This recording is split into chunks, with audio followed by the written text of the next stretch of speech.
person actually believes it. I suspect not. But anyway, here's the question. Our shining city on the hill, our beacon of liberty, was founded by committing atrocities against Native Americans and taking their freedom and forcing them elsewhere and onto reservations. We've also not led the world in other things, such as the abolition of slavery, women's suffrage, civil rights, and women's rights. Does the good America has done simply outweigh the bad? What are your thoughts on this? My thoughts on this are as follows. There's no question that virtually everything in the first sentence anyway is essentially true. But I think that's an extremely progressive slander in terms of how things are going. And so, you have to be careful when you talk about things like the Indians and slavery and all that other stuff, because you don't want to come out sounding like you're defending the actual harm that we did do, and we did do an awful lot of harm, and there's an awful lot of things that America's done that America shouldn't be proud of, and I don't think you get any points defending things that you shouldn't be proud of. You shouldn't defend things that you shouldn't be proud of. Some things are indefensible, and some things are just utterly morally wrong, and so let's just start off by saying that, needless to say, slavery is an absolute moral evil, and the situation with the Indians is, at the very, very least, it's a historical tragedy. But now that I've said all those things, let me answer this question and bring some perspective here. So he starts off by saying we started off by committing atrocities against Native Americans. I'd be willing to bet you that most of the atrocities that were committed in the ongoing cohabitation between whites and Native Americans here in North America, I'd be willing to bet you that the initial atrocities were committed by the Native Americans. And I think there were plenty of scalps taken and a lot of raping and a lot of burning of homesteads that ever happened. Well, I know this is the case because we didn't have a cavalry. The Pilgrims didn't arrive with cavalry. The Pilgrims didn't arrive with guys in cuirasses and blunderbusses and axes and swords.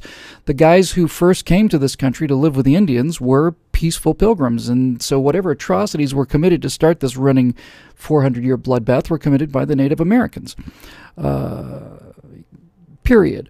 They say that the Native Americans found the Pilgrims starving and gave them food, but if you actually get down to what really actually happened, it's only the ability to farm and to create agriculture that does the food production.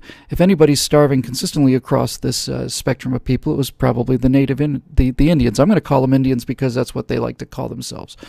And that's their name, and it means Indians means Indios, people in God. They were thought to be noble savages by the people who named them. So the Indians, and by the way, Native Americans, as many people have said, do they want to be named after the people that conquered them? Native Americans means what? It means they were the first humans here, but they weren't born here. The Indians didn't grow up in North America. The Indians came from somewhere else, just like everybody else did. And so if you want to get down and start blaming the Europeans for colonizing the New World, you can also get down and blame the ancestors of the Indians who came over the Bering Straits 100,000 years ago, depopulated all the large animals in the country, like the giant ground sloth. The predecessors of the Indians did all of that. So just a couple things about the Native Americans that I think have gone just a little bit too far off into the side of hating the white man. First thing I'll say about this is, as I said, I think the first atrocities had to have been committed by the Native Americans. We didn't have an army. We didn't have the ability to commit atrocities or enforce our warpath will on anybody for the first century or two here. People think about Native American culture and they think about the noble Indian on the horse. And the tribes, the kind of Lakota, Sioux kind of Indian tribes on horseback out on the Great Plains. And that's how we all think of Indians. But the horse isn't native to North America. The horse was brought over by Europeans. The entire Indian culture, as we understand Indian culture, is only due to the horse, and the horse is due to introduction by the Europeans. So prior to the Europeans coming, there were no noble Lakota warriors on horses. They were on foot. And this business about the Indians being this collection of totally peaceful humans who did nothing but weave baskets and extend the hand of friendship to everyone they meet and use every single part of the buffalo and these moral angels that they're made out to be. It just doesn't work like that, and it historically is not true. All of the Indian tribes were at war with other Indian tribes for their entire lives, as is the true for primitive people everywhere. This idea that civilization, and European civilization especially, is particularly warlike is just not borne out by statistics. You find that the more primitive the society is, the more time it spends at war. And the most primitive societies are at war all the time. And the reason for that is pretty simple. The more primitive your society is, the more limited your resources are. The more limited your resources are, the more you are in competition to steal or disrupt other people's resources. And once you start farming, you suddenly have more food than you can eat yourself, as a general rule. So the idea that the North American Indian on his horse was there before we got there and just grew up out of the land is false on two accounts. Indians aren't from North America, and horses aren't from North America. Indians came over the Bering Strait, and the horses came over the Europeans. There's some evidence, it's reasonably compelling evidence, there's some evidence that it's possible that parts of the northeastern United States were settled by Europeans prior to the Asian people who came over from the Bering Strait on the other side of the country. There's some evidence of some European civilizations that may have actually predated them. I don't know if that's true or not. Let's go on a little bit more about this. This idea that we exterminated the Indians with biological weapons. We sent them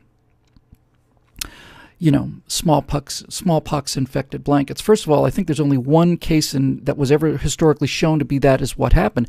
And in all of those cases, they all happened before we had germ theory. People thought smallpox was caused by emissions from the air and decaying wood. Nobody knew that smallpox was transmitted through disease vectors because we didn't have any sense of the idea of germ theory. So the idea that we gave Indians blankets filled with smallpox as a means to exterminate them with biological weapons is just plain wrong. It's just not true. It just didn't happen. So when you hear Europeans say, well, yes, it's true the Nazis exterminated the Jews, but the Americans exterminated the Indians, you got a pretty big difference in the two situations there, and I can sum that up for you pretty easily. In the case of the Jews and the Nazis, men with guns went in and rounded up entire families of men, women, and children who didn't have guns, put them into camps and starved them to death, and then ran them into ovens and gassed them to death and killed them in mass numbers in order to exterminate them. The war between the white Americans and the American Indians was a war. It was a war that happened on horseback primarily between bands of warriors, our warriors versus their warriors. Our warriors occasionally, in cases like Wounded Knee, went in and massacred their women and children. But the number of Indian massacres of white women and children on an individual basis it's limitless. It's unnumbered. It's thousands and thousands of cases of Indian warriors massacring individual farmers and their wives and raping their wives and taking their children into slavery or killing their children. That's an ongoing battle between warriors. And I'm not an American Indian, but I've known a few of them, and the ones that I did speak to about this subject just danced around it, really. I didn't pretend to get the depth of their feelings about it. One thing I have noticed among modern American Indians is that they kind of resent this idea of this kind of kumbaya Indian, this idea of the Indian just being this peaceful weakling who just sat there and waited to be marched off into extinction. These were warriors, and they fought a tremendous battle, pitched battle that went on for 400 years and often beat far superior forces, at least technologically. They were brave. That's why they called their warriors braves. They were braves. They fought for their culture. Now, I think you can say without question that the greatest shame, I don't have any particular shame about the warfare aspect. I do, without question, find it absolutely appalling, absolutely inexcusable. And inexcusable and appalling the number of treaties that the American government broke with the Indians. It's just the most shameful thing we've done. I mean, it's certainly one of the two most shameful things we've done. That's the U.S. government. That's the government basically lying again and again and again and again and again. And that's just the truth. There's no way around it. That's what it is. But I'm going to get on to the other issues in a minute. But the point I want to make about the American Indians is simply this. This kind of thing has gone on throughout human history. There is no part of Europe, if you hear a Belgian or a European or a Frenchman talking about the way we treated the Indians, ask them what happened to the Celts or the Franks or the Angles or the Saxons. Where did they go? They were killed. They were killed. Europe is the bloodiest soil in the world. Same with China. A number of Chinese dynasties and the Mongols conquered the entire world, slaughtered everybody in their path, and the Egyptians slaughtered everybody in their path. And frankly, if you really want to make a case for native people in North America, you will have to look throughout history backwards and forwards, and you will never find a more repulsive, disgusting, horrific living nightmare on earth than the Aztecs, and to some lesser degree the Mayans and the Incas. The Aztecs were the worst civilization that's ever inhabited this planet, in my opinion. These people, these kind Native American people who live close to the land, and brown people who are authentic, not like these white killer apes that came over in boats.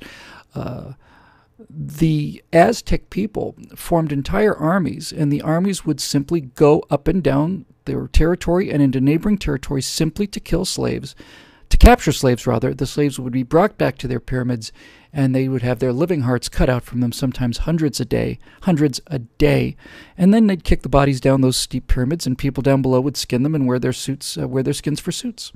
Watch Apocalypto if you want to find out how noble American Indians can be. So what I'm trying to say here is this statement in this question was that America is just such an evil country. The case I'm trying to make is that the evils of America are not unique to America. And boy, we can have a lot more fun with this with slavery than we can with Indians. Because when you start talking about slavery, which again is an absolute moral evil, and there's no way to defend slavery as slavery, but when people try to make slavery a uniquely American disease, now you got some perspective to deliver on them. First thing to know about this is, if you took a look at the number of Africans taken out during the African slave trade, during the 400 or 500 years that people were taking slaves out of Africa, the first thing that you need to know is there are about 11 million Africans taken out of Africa. If you want to take a guess at the number of those people came to America to plantations in the South, how many of the 11 million? Most people would say 10 million, 11 million. It's actually 800,000 or 900,000. The huge majority of slaves pulled out of Africa went to the Caribbean. Almost all of them went to South America or the Caribbean. So the biggest slaveholders of the time, by a factor of almost 10 to 1, were not Americans. They were Europeans. They were Frenchmen in Haiti, and they were Englishmen throughout the colonies. There were any number of slaveholders all throughout that. So there's that. As far as the white man being uniquely evil as far as slavery is concerned, you have to also start asking questions about who delivered the slaves. Those white slave traders, didn't get off their ships and go roaming into the middle of the country, because once you realize that slave traders are on the coast, most people run inland. The huge percentage of the slaves that were sold to white slave traders were sold to them by other black Africans. Black Africans were the people that threw the nets over most of the black Africans that were sold into slavery. People don't want to hear that, but it's true. These black tribes on the coasts of Africa, primarily on the eastern coast of Africa, would go inland in hunting parties, enslave huge numbers of fellow blacks, bring them to the coast, to some of these white slaver trade stations, and sell them to white slave traders for money.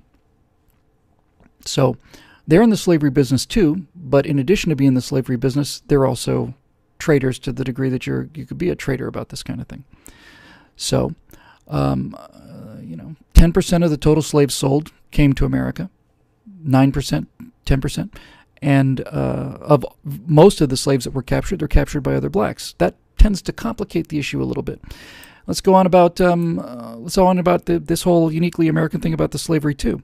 First of all, let's remember that all of the slaves, virtually without exception, almost all of the slaves that were brought to America, except for a period of 70, 80 years there, were brought to America when America was in fact a British colony. So the slaves that were brought to America to run the plantations in Carolina and the Carolinas and Georgia and Alabama, these were British colonies at the time. It was British people that brought those slaves to America because there hadn't been any Americans yet. And I think it also is an interesting little thought experiment to say, if you really want to run into people who maybe British people or whatever giving you this about this, slavery was abolished in Britain. I want to say it was 1846. It might have been 1844. I think it was 1846. If you take the founding of modern Great Britain as 1066, with the Norman invasion of Britain, William the Conqueror defeating Herod at the Battle of the Hill. What's it called? Oh, golly. flew right out of my head. Anyway, if you take the modern founding of Britain as 1066, Battle of Hastings, and they abolished slavery in 1846, you could say that at least from the beginning of modern Britain, it took them 800 years to abolish slavery. The United States abolished slavery 70 years or 80 years after its founding.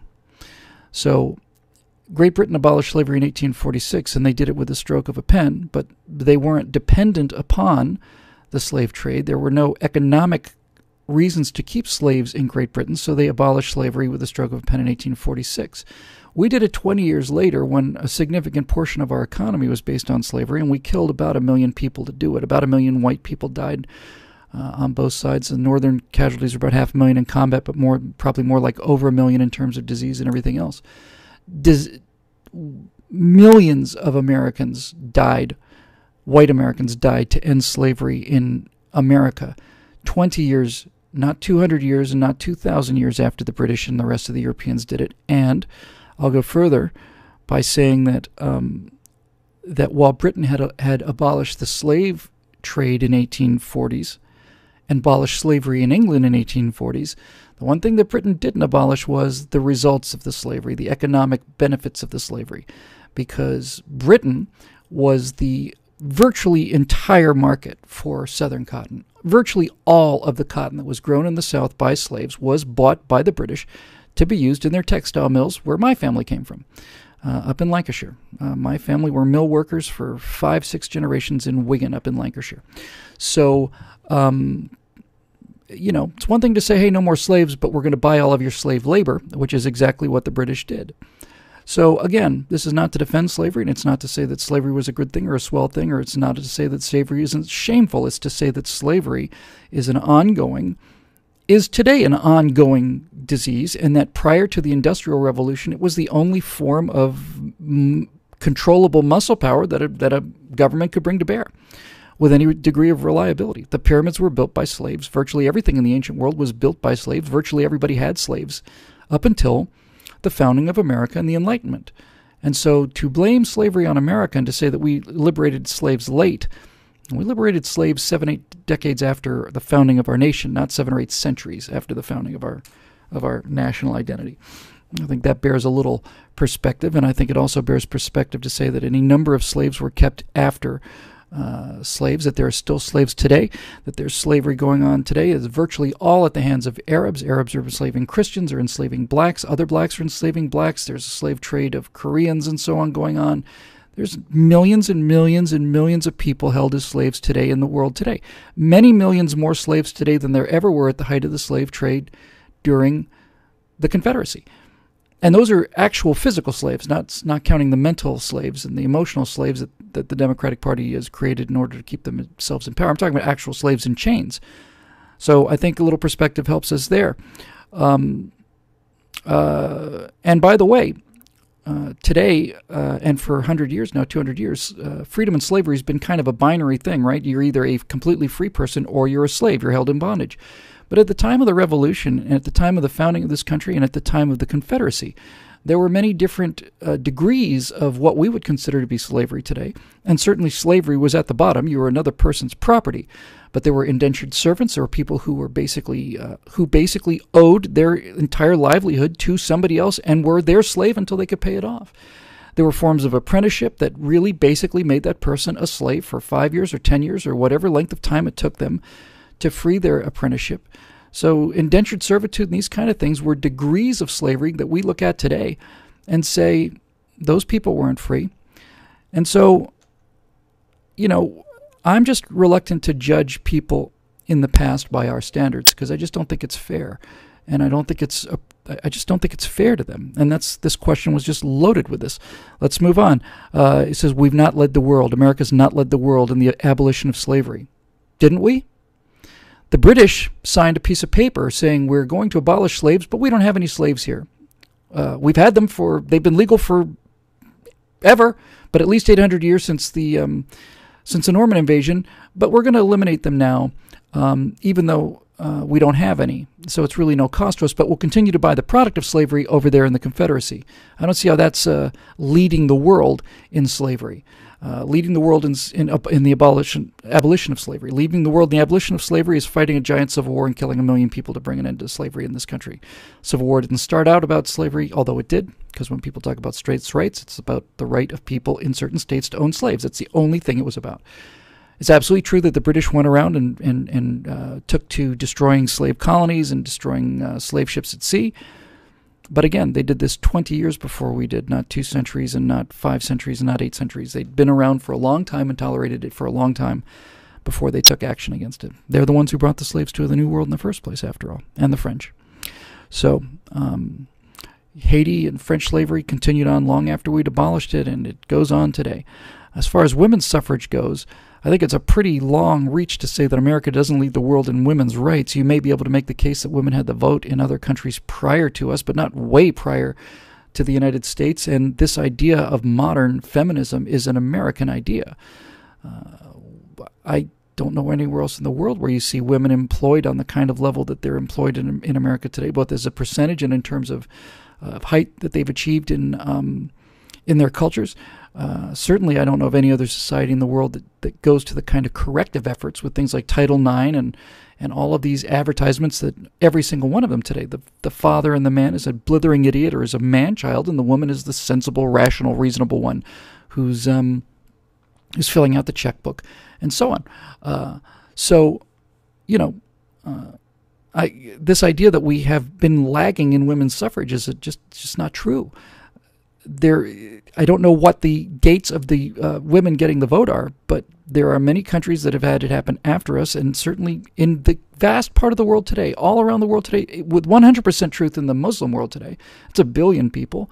Women are not even creatures; they're not even people by our standards. If you look at Asian cultures in Japan and China, women are clearly treated as inferiors. As a matter of fact, in China, they're preferentially just killed. They're just killed. You have a baby girl, leave it out in the woods to die. Throw it off a mountain, or you abort it preferentially. So this idea that we are somehow lacking the world in terms of respect for women is an absolute construct. It's not true. Women are not. There's no country in the world that are more highly respected than we have here. We've had women secretaries of state. Britain's had a woman prime minister. That's fantastic. I don't remember anybody in France. Germany's had a woman prime minister. But when you take the Islamic countries and you take Asian culture, you're talking about 2/3 of the world already. People are treated like chattel there. The condition of women in Japan and what they tolerate on subways to this day, and what their penetration into upper levels of management and leadership in corporations is zero. It's zero. So I don't buy your statement either, Brandon, about Americans lagging in women's suffrage. Civil rights, honestly, civil rights, I'm waiting to hear where civil rights are more clearly defended than they are in the United States of America. What does that mean? In America, we had a Bill of Rights, and we defend it. At least we used to. You had the right to speak your mind. You had the right to freely worship.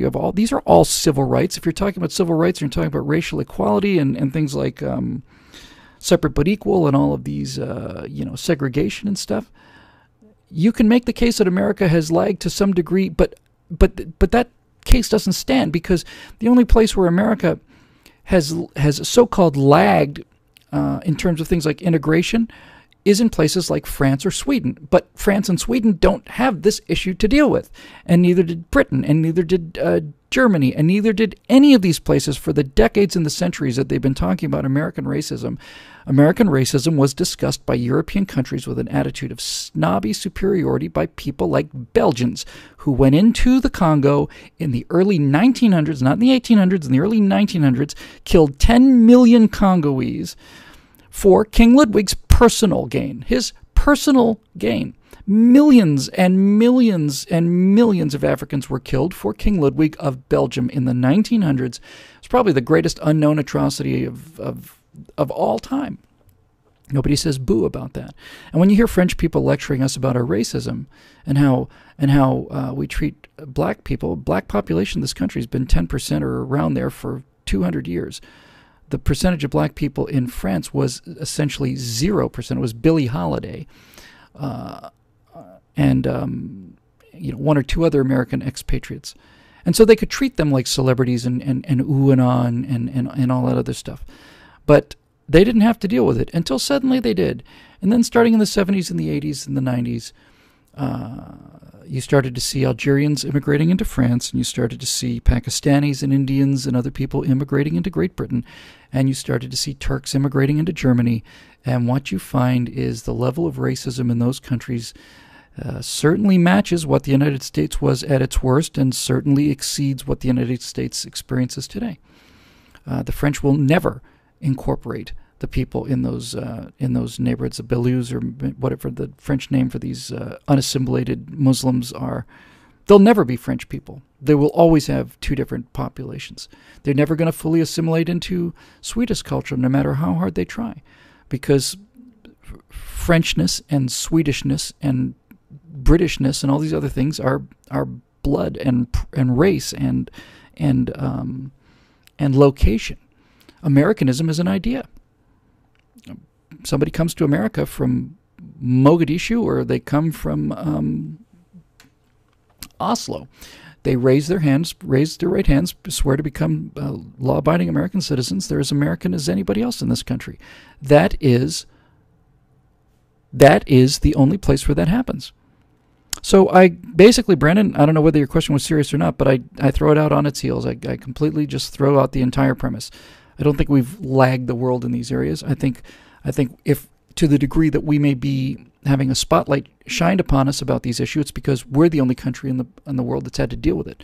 We're the only country in the history of the world that has ever had a slave population that did not either exterminate those slaves or has been overthrown by those slaves. We're the only country in the world that's ever had a slave population that we have made gigantic efforts to actually live with as equals. That's never happened before. And it was succeeding here very, very, very well, until the progressives came along and realized that the more integrated black people come into the culture, the more integrated black people become into the economy, the more they start to vote like Republicans. And so they will be constantly reminded of all of these things that either did occur, or exaggerations of things that didn't occur, or did occur, or just flat-out lies of things that didn't occur. I'll close this simply by saying you'll often hear black people today saying we built this country and the white people just sat around and stole our wealth. It's just not true. It's just not true. You can make a case that slave labor built most of the southern cotton economy.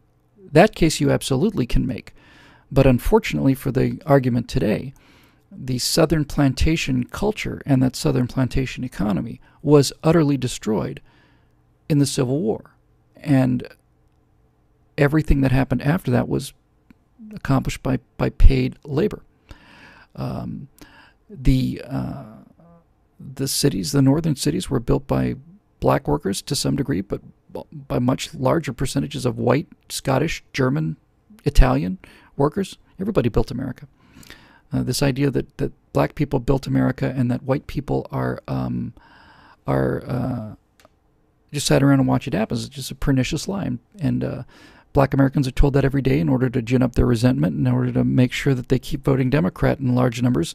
And they're the largest percentage of the largest group of enslaved people in the history of this country are black Americans today. They live in a cage with a door that doesn't lock, and they're bound by shackles that don't clasp. They're slaves of their mentality. They're slaves of their brainwashing. And many people, I find, are slaves of their programming, of people who are trapped in cages that have the doors open. I'm really fascinated by this idea. It's one of the images I'm going to use an awful lot in the Common Sense Resistance. In fact, the message of the Common Sense Resistance to the people of the world in 30 years from now is going to be, you are, in fact, the first generation in all of human history who have been slaves of a slave-holding society that has not had a gun to your head or chains around your ankles. You're the first generation of people who voted for slavery, who like slavery, or who make a decision to be slaves. They get the food pellet. So, there you go. By the way, about the racism thing, I guess I might as well just wrap up with one more thing. I might have mentioned this before. I was down in I was down in Guantanamo Bay a couple years ago, and there are two imported groups of people there. They import Filipinos to work on the base and Jamaicans. We're required to do this to show the rest of the world how great we are. We don't have American citizens doing most of the work on those bases around the world, at least certainly in Guantanamo. The huge numbers of civilian personnel on Guantanamo Bay Naval Station were Filipinos who did virtually all of the interior work, almost all of the hotel people and the housekeepers and that sort of thing were Filipinos, store clerks, and Jamaicans who did most of the exterior work. And I walked down there. I was down there in May and June, I guess, and I saw black Jamaicans out there in the 100-degree heat, 100% humidity, wearing baseball caps, goggles, scarf around the face, scarf around the neck, white button-down shirts, button to the neck, button to the sleeves, gloves, long pants, socks, and shoes. There was not an inch of skin showing, not an inch. I said, why are these people dressed like this? It's got to be unbearable under there. And the answer was that these Jamaicans are here doing a year or two of work, and when they go back home, if they go back home darker than they were when they came, they will have fewer economic opportunities, because in Jamaica it's just openly accepted that the lighter skin you have, the more economic opportunities you have. When Miss India was crowned, Miss Universe or whatever it was, there was an awful lot of